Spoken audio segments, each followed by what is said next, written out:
OBC नेते लक्ष्मण हाके आता आपल्या बरोबर आहेत. हाके साहेब, काल अजित पवारांनी सांगितले की तुमचं आणि मिटकरीमध्ये जे काही संभाषण झालं ते मला अजिबात आवडलेलं नाहीये. हे व्यक्त होत असताना बोलत असताना आम्हालाही आवडलं नाही. पण वरमाई शिंदळ असली की नाही, वराड सुद्धा शिंदळ असतं. त्यामुळे अजितदादा पवारांनी अशा रेबीज झालेल्या श्वानाला कायद्याच्या सभागृहात आमदार म्हणून संधी दिली आणि हे श्वान आता त्याला रेबीज झालंय म्हणल्यावर ते चावतच सुटणार आहे ना. त्यामुळे अजितदादांनी ह्याला एक इंजेक्शन द्यावं. नाहीतर अजितदादा तुमचं हे जे काही जहाज आहे ना, जहाज कारखानदारांचं जहाज, हे जनसामान्यांच्या मनातून उतरलेलं असेल. हे जहाज कधीही बुडू शकतं. कारण तुम्ही तुमच्या काकांनी या महाराष्ट्रात एवढे दिवे लावून ठेवलेले आहेत, हे सर्वसामान्य माणसांना आम्ही समजावून सांगणार आहोत. पण त्यांनी म्हणतात की अजिबात तुमचं बोलणं जे आवडलं नाही दोघांचं, पुन्हा तुम्ही त्याच पद्धतीने बोलताय. हे बघा, अजितदादा पवार आम्ही व्यवस्थेच्या विरुद्ध बोलणार. अजितदादा पवार, तुम्ही या महाराष्ट्राच्या सातबाऱ्याचं काय वाटोळं केलंय हे आम्ही बोलत राहणार. अजितदादा पवार, मी महाज्योतीचा निधी संदर्भात मी बोलत होतो, आमच्या हक्क अधिकारा संदर्भात बोलत होतो, आमच्या ओबीसीच्या बजेटबद्दल बोलत होतो. तुमच्याकडून त्याचं संविधानिक भाषेत उत्तर आलं असतं तर आम्ही परत संविधानिक भाषेत तुमच्याशी बोललो असतो. आम्ही सर्वसामान्य कुटुंबातले पोरं आहोत. नसेल लायकी तुमच्या एवढी, नसेल तुमच्या एवढे आमचे 4-5 कारखाने, नसेल तुमच्यासारखे आम्ही आमदार खासदार, पण तुम्ही आमदार खासदार होऊन, कारखानदार होऊन या महाराष्ट्राचं कसं वाटोळं केलंय. कारण रयत शिक्षण संस्था, या रयत शिक्षण संस्थेचा बायलॉज बदलून रयत शिक्षण संस्था, कर्मवीर अण्णांची शिक्षण संस्था, या महाराष्ट्रातल्या शोषिताच्या, वंचिताच्या, गरिबाच्या, कष्टकऱ्याच्या, शेतकऱ्याच्या पोराच्या शिक्षणासाठी ज्या कर्मवीर अण्णांनी रयत शिक्षण संस्था उभारली, तिचा बायलॉज बदलून तिचा मुख्यमंत्री हा महाराष्ट्राचा मुख्यमंत्री असेल असा बायलॉज होता. पण तो बायलॉज तो हयात शरदचंद्रजी पवार या रयत शिक्षण संस्थेचे अध्यक्ष असतील असं. आता ही एक झाली. आता दुसरी संस्था या महाराष्ट्रामध्ये वसंतदादा शुगर इन्स्टिट्यूट, या संस्थेचा बायलॉज असा होता की या संस्थेचा अध्यक्ष या महाराष्ट्राचा मुख्यमंत्री असेल. त्या बायलॉजमध्ये खाडाखोड करून शरदचंद्रजी पवार वसंतदादा शुगर इन्स्टिट्यूटचे हयात अध्यक्ष असतील अशा अनेक संस्था आहेत. या महाराष्ट्रामधले सहकारी साखर कारखाने मोडीत काढायचे आणि खाजगी कारखाने उभे करायचे.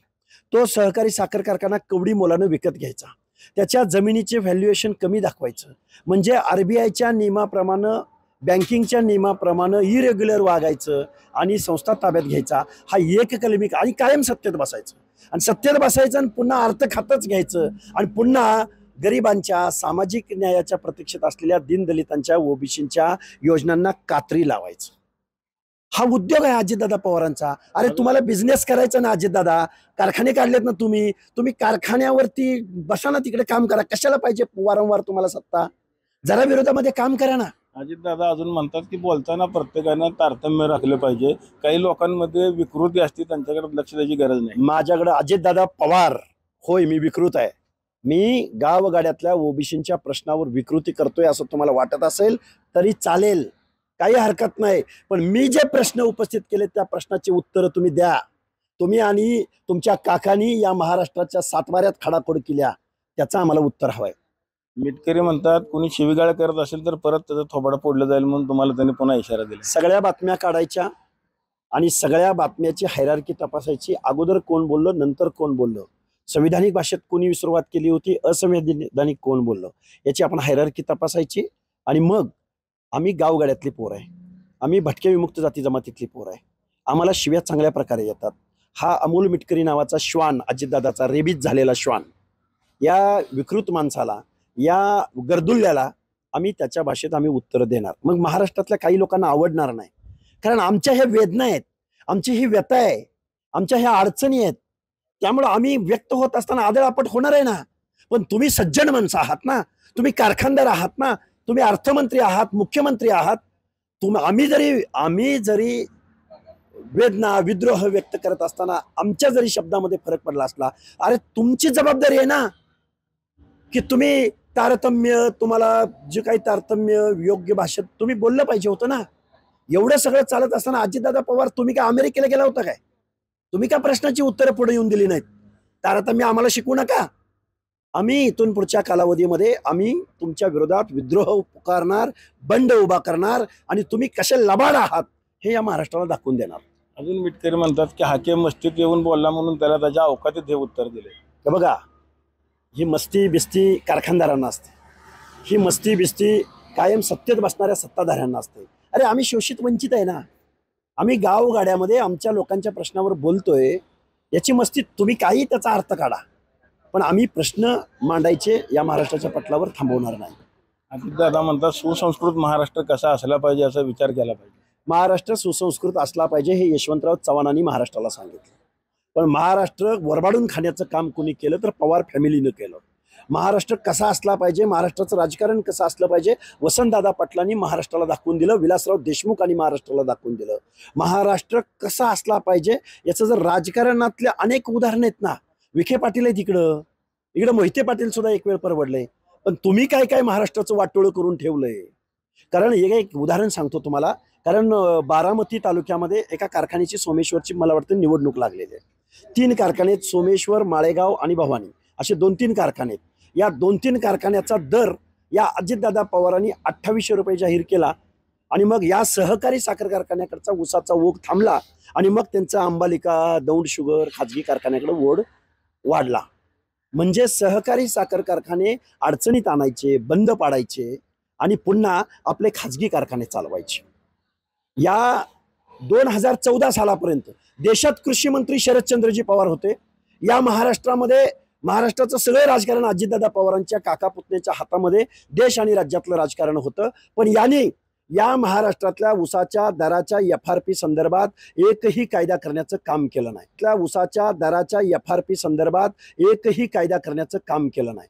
ज्यावेळी अमित शहा, नरेंद्र मोदी सत्तेत आले त्यावेळी इथेनॉलचं कंपल्शन असेल, इथेनॉलचा वापर असेल आणि कारखान्यांच्या बाबतीमध्ये FRPच्या बाबतीमध्ये काही नियम बनवले आणि मग आमच्या महाराष्ट्रामध्ये आमचे राजू शेट्टी किंवा शेतकरी संघटनेचे रघुनाथ पाटील ही माणसं ऊस दरावरती FRPवर संघर्ष उभा करायची.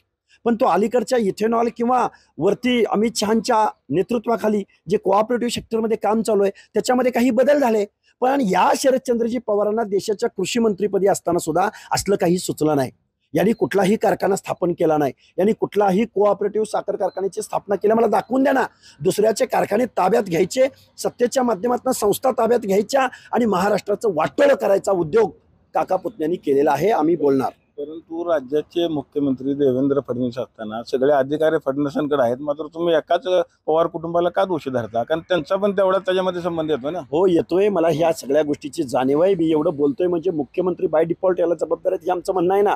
पण विषय मर्यादित होता, एवढा मर्यादित होता की महाज्योतीचा निधीच्या बाबतीत तुम्ही हात आकडता का घेताय, एवढा मर्यादित होता. पण या अजितदादा पवारांच्या श्वानानं, रेबीज झालेल्या श्वानानं कमरेखालची भाषा बोलायला सुरुवात केल्यानंतर त्याला उत्तर देण्याऐवजी त्याचा जो आका आहे, त्याचा जो नेता आहे, या नेत्यावर बोलणं आम्हाला योग्य वाटलं ना. कारण त्या ज्या प्रश्नासाठी आम्ही भांडतोय त्याची सायनिंग अथॉरिटी या अजितदादा पवारांकडे आहे ना. याची सुरुवात अमोल मेटकरी नावानं या आमदारानं केली म्हणून आम्हाला बोलावं लागलं. त्यामुळं तुम्ही जर आम्ही संविधानिक प्रश्न उपस्थित केले होते, संविधानिक उत्तर अजितदादाकडून येणं अपेक्षित होतं. कुत्री अंगावर सोडली त्यांनी, कुत्री. आणि किती माहितीये का, अख्खी राष्ट्रवादी कामाला लावली त्यांनी. परंतु भविष्यात तुम्ही मुख्यमंत्र्यांच्या विरोधात आवाज उठवणार का? निश्चित का नाही उठवणार. कारण भारतीय जनता पार्टीनं अजितदादा पवारांना कुठल्या विचाराच्या आधारावर राष्ट्रीय स्वयंसेवक संघाच्या एखाद्या शिबिरामध्ये अजितदादा आणि अजितदादाची ही कारखानदार मंडळी जाणार आहेत का? संघाची शिस्त भाजपला आहे. वर्षभरामध्ये एखाद्या वेळेस, वर्षभरातनं एकदा संघ भाजपच्या आमदार खासदारांचं बौद्धिक घेतो. त्या बौद्धिकमध्ये अजितदादा पवारांची ही जी काही कारखानदार मंडळी आहेत, सरंजामदार मंडळी आहेत, गावगाड्यातल्या शोषितांच्या वंचितांच्या टाळूवर मिऱ्या वाटणारी मंडळी आहेत, हे संघाच्या बौद्धिकाला येणार का? आणि मग येणार नसतील तर मग संघ हे घेणार का समजून? हे प्रश्न आहेत ना. त्यामुळे मुख्यमंत्री महोदयांची काय आर्थिकता आहे आम्हाला माहिती नाही, त्यांना त्यांच्या शुभेच्छा आहेत. पण आमच्या ओबीसींच्या, गावगाड्यातल्या भटक्या विमुक्तांच्या, शेतकऱ्यांच्या, दीनदलिताच्या प्रश्नावर जर कोण इथं मनमानी करत असेल, मग कुणाला काही वाटो, आम्ही आमचा संघर्ष करणार. ओबीसीचं नेतृत्व करत असताना कुठेतरी धनगर समाजाचा आरक्षणाचा विषय देखील आता बाजूला पडतो, त्याच्यावर कोणीच बोलायला तयार नाही. पडळकर बोलत नाहीत ना, तुम्ही बोलत नाही. धनगर समाज ओबीसी मध्ये नाही का? त्यांच्या आरक्षणाचं काय? मग धनगर समाज, मला एक सांगा, ओबीसी आरक्षणामध्ये धनगर समाज आहे की नाही? आहे की नाही? आहे ना. आहे ना. 3.5% आरक्षण एकटा धनगर समाज 27% घेतो. मग एवढा मोठं आरक्षणाचा बल्क हा धनगर समाजाचा असताना धनगर समाजाने गप्प बसायचं? ओबीसीच्या प्रश्नावर बोलायचं नाही? आम्ही बोलणार ना. ओबीसीचं आरक्षण गावगाड्यातल्या 18 पगड जातीचं संरक्षण करण्याची जबाबदारी या महाराष्ट्रातल्या धनगरांची आहे. म्हणून आम्ही सगळे, आमच्यामध्ये कुठेही आमच्यामध्ये भेदभाव नाही. महादेवरावजी जानकर असतील, प्रकाशजी शेंडगे असतील, गोपीचंद्रजी पडळकर असतील, ही सगळी मंडळी आम्ही या प्रश्नावर भांडतो आहोत. आमच्यात कुठेही मतभेद नाहीत.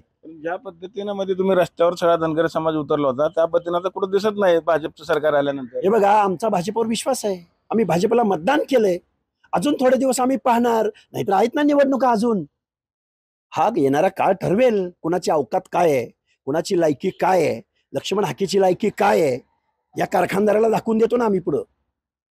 पंढरपुरातून कॅमेरामॅन जगदीश रवी लव्हेकर, TV9 मराठी.